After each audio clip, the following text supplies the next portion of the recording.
Hello everyone, welcome to our YouTube channel Sunrise Institute. I am Harshit Chauhan presenting you today's video about abusive language and use of that abusive language on social media. सबसे पहले हम sunrise institute Nashik से है और आप हमें आपके question से क्वेरीज इस नंबर पे या फिर इस ईमेल पे भेज सकते हैं। अगर आप हमें विजिट करना चाहें तो आप या इस एड्रेस पे भी आ सकते हैं जो नीचे दिया गया है। ओके, एड्रेस और ईमेल आईडी दोनों मेंशन किए गए।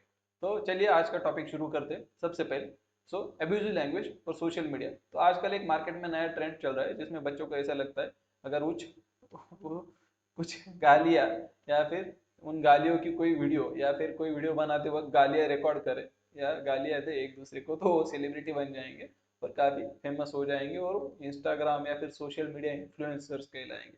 तो ये जो ट्रेंड है, इस ट्रेंड को चलाते वक्त वो बच्चे ये नहीं सोचते कि इनके क्या क्या परिणाम हो सकते हैं या फिर ये कौन से ऑफेंसेस कमिट कर रहे हैं। ओके, तो इसी के बारे में थोड़ा बहुत जान लेना जरूर है। उसके लिए आज हमने हमारा ये वीडियो बना लिया है। ओके, बनाया है।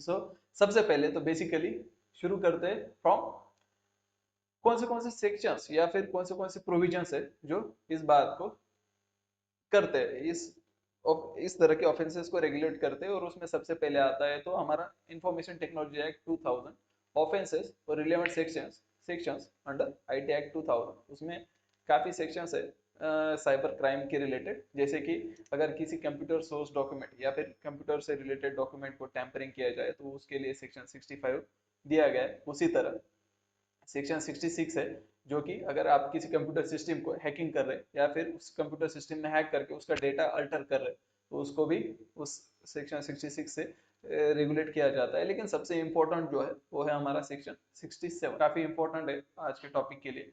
लेकिन जान लेते हैं कि बेसिकली ऑब्ससीन इंफॉर्मेशन क्या होती है। द प्रॉब्लम ऑफ वर्ड ऑब्ससीन ये है कि ये काफी विवादित वर्ड है। क्यों? क्योंकि इसकी ना कोई डेफिनेशन दी गई है, ना ही कोई किसी भी सेक्शन में नहीं, ना किसी एक्ट में नहीं, इंफॉर्मेशन टेक्नोलॉजी एक्ट में भी नहीं दी गई है। इंडियन पिनल कोड में भी ये वर्ड कई बार यूज हुआ है लेकिन वहां पे भी इसकी कोई डेफिनेशन नहीं है और ना ही सीआरपीसी में दी गई है। तो अगर ये वर्ड इतने बार यूज हो रहा है लेकिन इसका कोई डेफिनेशन नहीं दिया जा रहा है तो इसका डेफिनेशन जान लेना जरूरी है। बेसिकली अगर जनरल डिक्शनरी ओपन करें, कोई सी भी डिक्शनरी आप ओपन करें तो इसमें इसका एक डेफिनेशन ऐसा दिया जाता है कि explicit sexual content, right? explicit sexual content, explicit यानी सामने से, ओपन से, वो खुले खुले एक सेक्सुअल कंटेंट होना चाहिए, ये इसका जनरल डेफिनेशन है। लेकिन अभी एक्ट में जनरल डिक्शनरी के डेफिनेशन कई बार नहीं यूज होते। कई बार एक्ट में उस वर्ड को अलग मीनिंग से या फिर अलग पर्पस के लिए यूज किया जाता है।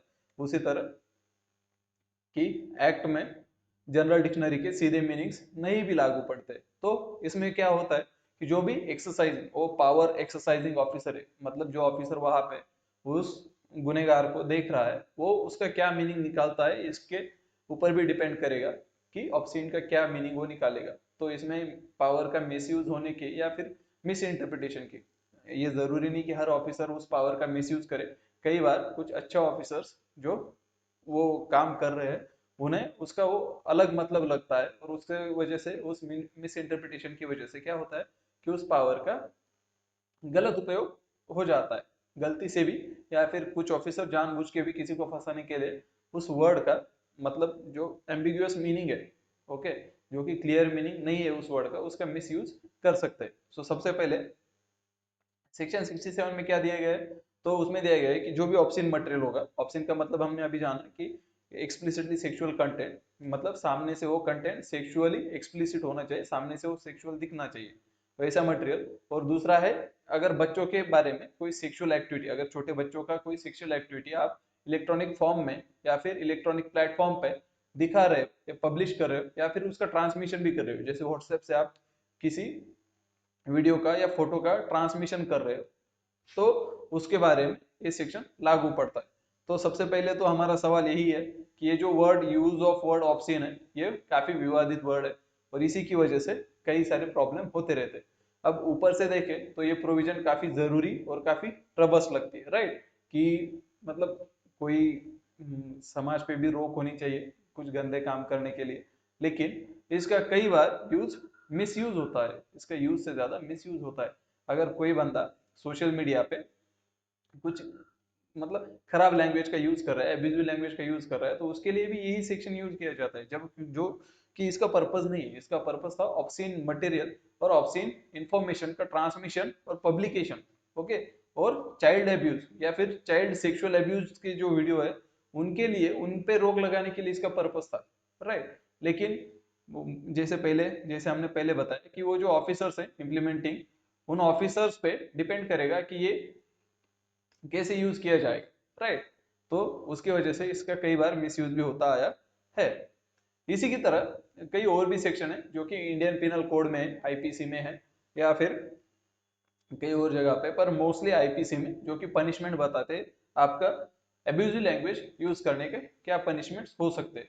तो सबसे पहले तो ये जान लेते हैं कि सोशल मीडिया एक पब्लिक प्लेटफॉर्म है, राइट। वहां पे आप चाहे तो अपना अकाउंट प्राइवेट भी रख सकते हैं, पब्लिक भी रख सकते हैं, लेकिन अगर आपको कुछ बड़ा सेलिब्रिटी वगैरह बनना है सोशल मीडिया पे, तो आपको अपना अकाउंट पब्लिक रखना पड़ता है। तो उसी के लिए सेक्शन 504 जो है इंडियन पिनल कोड में, वो भी आता है, ओके। अगर आप किसी पर्सन को इंटेंशनली बैड यूज या फिर एब्यूजिव लैंग्वेज का यूज करके किसी पर्सन को इंसल्ट करना चाह रहे, ओके।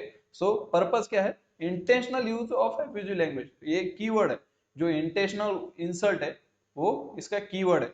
इंटेंशन बहुत जरूरी है। सो आपने उस पर्सन का जो इंसल्ट है वो इंटेंशनली किया है और उसको आप प्रोवोक कर रहे हो। प्रोवोक मतलब कि उसको आप भड़का रहे हो, उसको भड़का के उससे आप कुछ मतलब कोई काम या फिर कोई ऐसी ऐसी ऐसा काम करवाना चाहते हो जिससे वो समाज की या फिर अपने आप की आसपास की शांति को भंग कर दे, ओके।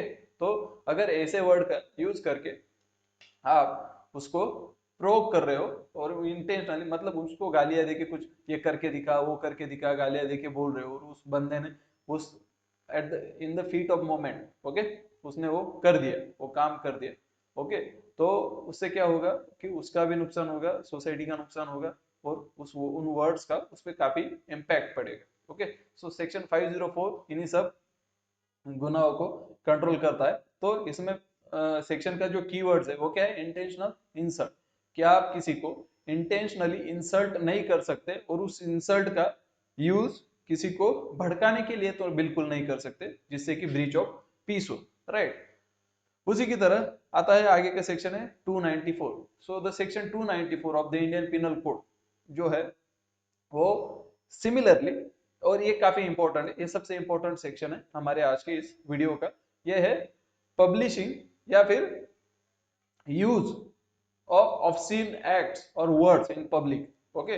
अगर आप कोई मतलब गंदी सी हरकत कर रहे हो पब्लिक में, या फिर गंदी गालियां दे रहे हो, या फिर कोई गंदे से गाने गा रहे हो पब्लिक में, जैसे कि हमारे हनी सिंह का एक बार एक गाना आया था, हनी सिंह के करियर की शुरुआत, तो ऐसे कुछ गाने पब्लिकली गा रहे हो, पब्लिक प्लेस में गा रहे हो, तो उसके लिए इस सेक्शन में पनिशमेंट्स बताई गई है।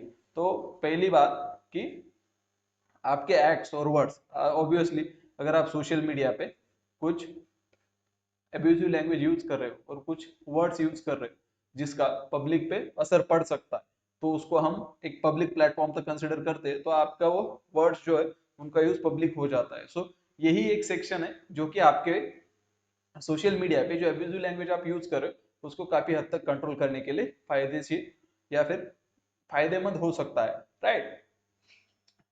सो यहाँ पे भी लॉ ने ऐसे क्लियरली कहीं डिफाइन नहीं किया है कि ऑब्सीन क्या होगा। सबसे हमेशा हर बार यही प्रॉब्लम आएगी कि ये जो वर्ड है ऑब्सीन, इसका कहीं पे भी डेफिनेशन नहीं दिया गया। यहाँ पे भी लॉ ने ऐसे डिफाइन नहीं किया कि ऑब्सीन क्या होगा। तो यही यहाँ पे भी वी आर एट द मतलब नॉट वी आर सॉरी, यहाँ पे भी जो पर्सन है, जो भी पब्लिक है, वो at the mercy of officers जो है उनकी मर्जी पे है, ओके। अगर वो ऑफिसर्स खुद तय करे कि इस बंदे ने जो कुछ बोला है, ये बंदे के जो वर्ड्स है वो ऑब्सीन है, अगर उस ऑफिसर को ऐसा लगे कि ये वर्ड्स ऑब्सीन है, तो वो आपको अरेस्ट भी कर सकता है और आपको इस सेक्शन के अंदर चार्ज भी कर सकता है। बाद में कोर्ट उसको डिफाइन करेगी, कोर्ट को जो सही लगता है वो कोर्ट तय करेगी, लेकिन उस ऑफिसर्स पे डिपेंड करता है। सो सबसे बेसिक प्रॉब्लम यहाँ पे भी फिर से वो आता है कि ऑप्शन का डेफिनेशन ना होने की वजह से इस सेक्शन का भी मिसयूज या फिर अब्यूज भी हो सकता है। कई बार कई सारे ऑफिसर्स अपने पर्सनल एजेंडा या फिर पर्सनल ग्रज की वजह से किसी अच्छे इंसान को भी मतलब ऐसे कि आपने कुछ गंदा बोल दिया ऐसा, उसके लिए अरेस्ट कर सकते हैं। ओके, आगे का सेक्शन है हमारा section 292 of the Indian penal code. ये भी काफी इंपॉर्टेंट है, लेकिन इसमें जो बोलने के वर्ड्स है उनका इतना कुछ नहीं आता है। जैसे कि इसमें रेगुलेट किया जाता है बुक्स को, पैम्पलेट्स को, पेपर राइटिंग, ओके, ड्राइंग है, कोई पेंटिंग या फिर कुछ फिगर बना रहे हैं आप, तो अगर वो फिगर या फिर वो पैम्पलेट राइटिंग जो भी है वो अगर ऑब्सीन है या फिर लेशिवियस है, ओके, सो यहाँ से भी, यहाँ पे भी फिर से वही आता है, ऑब्सीन वर्ड आता है और उस ऑब्सीन के साथ लेशिवियस भी आता है। सो हमने ऑब्सीन का तो डेफिनेशन देख लिया था कि एक्सप्लिसिटली सेक्सुअल कंटेंट होना चाहिए, उसी तरह लेशिवियस का भी कंप्लेंट जनरल डिक्शनरी में देखा जाए तो वो आता है revealing an overt sexual interest to और डिजायर टू समवन, ओके, कि अगर आप किसी को एक सेक्सुअल इंटरेस्ट सीधे सीधे डिजायर, सेक्सुअल डिजायर या फिर इंटरेस्ट किसी को सीधे सीधे दिखा रहे हैं तो उसे हम लेसिवियस कंसिडर करते हैं, और ऑप्शन का तो हमने जान ही लिया। लेकिन यहाँ पे भी इस एक्ट में उसका वो जो मीनिंग है वो नहीं बताया गया है, और वहीं से फिर से वही प्रॉब्लम आ जाती है कि जो इम्प्लीमेंटिंग ऑफिसर्स है वो डिसाइड करेंगे ऑप्शन क्या है, लेसिवियस क्या है, तो फिर से वही प्रॉब्लम चालू हो जाते। सो ये हो गया हमारा सेक्शन 292। अब कई बार ये कुछ मतलब सीधे सीधे सेक्शन है कि अगर कोई गुना कुछ लोग साथ मिलके करे या फिर वैसे जैसे अभी अभी रिसेंटली देखा गया था कि कुछ लोग साथ में मिलके वो रील्स वगैरह बनाते हैं इंस्टाग्राम में।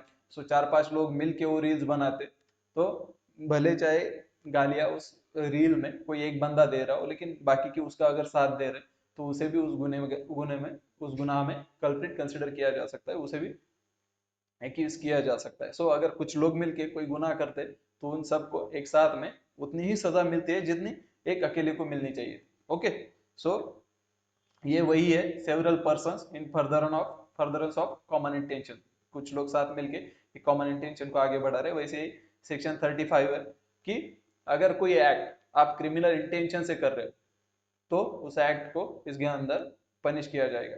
कि अगर आपको मालूम है ये चीज करना क्रिमिनली रीजनेबल है, सॉरी, ये चीज जो आप कर रहे हैं एक क्रिमिनल एक्ट होगा ऐसा आपको नॉलेज है और आप उस इंटेंशन को भी रखते हैं, तो उसको इस एक्ट के अंदर पनिश किया जा सकता है। सो बेसिकली सोशल मीडिया पे अगर आप अब्यूजिव लैंग्वेज का यूज कर रहे हो तो उसके क्या क्या परिणाम हो सकते हैं ये सब जान लेते हैं। और लास्ट में कंक्लूजन में मैं आपको खुद को कुछ एक सवाल छोड़ता हूँ जो कि आपको खुद को कंसिडर करने की। ओके, सो सबसे पहले तो क्या use of abusive language on social media सच में ऑफेंस कंसिडर किया जाता है? ओके, किया जा सकता है।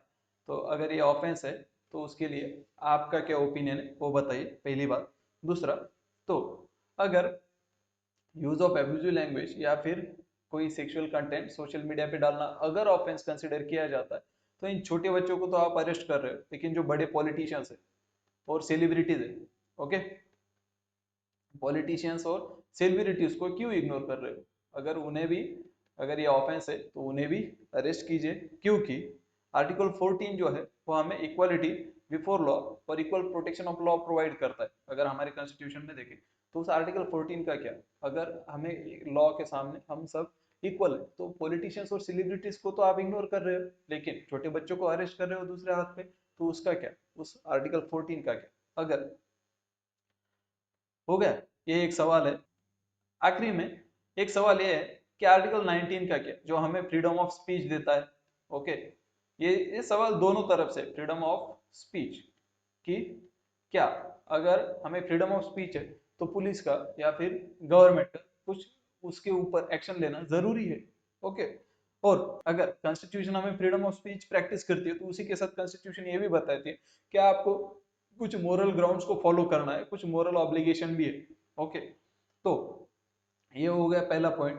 तो दूसरा पॉइंट, क्या उन बच्चों के लिए ये फ्रीडम ऑफ स्पीच का मतलब आप सोशल मीडिया पे गालियां देंगे, ये हो सकता है?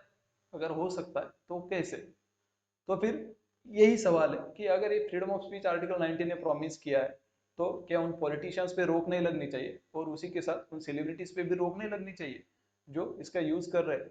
और वही तो फिर से वही सवाल आ जाते हैं, आर्टिकल 14 का क्या है जो हमें इक्वालिटी प्रोवाइड करती है, और आप अगर एब्यूजिव लैंग्वेज का यूज करने के लिए छोटे बच्चों को अरेस्ट कर रहे हो तो उन पॉलिटिशियंस और सेलिब्रिटीज का क्या, जो उन्हीं सेक्शंस के अंदर उसी तरह गुनहगार कंसिडर किए जा सकते हैं। तो ये सब सवालों के साथ हम आज के इस वीडियो को खत्म करते हैं। आप इनके जवाब ढूंढे और हमें बताइए आपको क्या लगता है कमेंट सेक्शन में। लाइक करें, शेयर करें, सब्सक्राइब करें, और आगे भी आपको इसी तरह कुछ अच्छी सी इन्फॉर्मेशन जो आपके जीवन में ज़रूरी हो या फिर आपके पढ़ाई में ज़रूरी हो, ऐसी इन्फॉर्मेशन आपको प्रोवाइड करेंगे। और आखिर में यही बताना चाहूँगा कि सोशल मीडिया पे, इंस्टाग्राम पे रील्स बनाने की वजह कुछ पढ़ाई लिखाई करो। बाद में अगर आपको एज ए इंस्टाग्राम इन्फ्लुएंसर या फिर सोशल मीडिया इन्फ्लुएंसर करियर करना है तो बाद में कीजिए, पहले सब कुछ पढ़ लीजिए। जो पढ़ाई की उम्र है उसे पूरा कर लीजिए, जो काम जिस वक्त जरूरी है उस वक्त कर लीजिए, बाद में जीवन भर आपको यही करना है तो वही कीजिए, कोई टेंशन नहीं। Okay, thank you, have a great day everyone.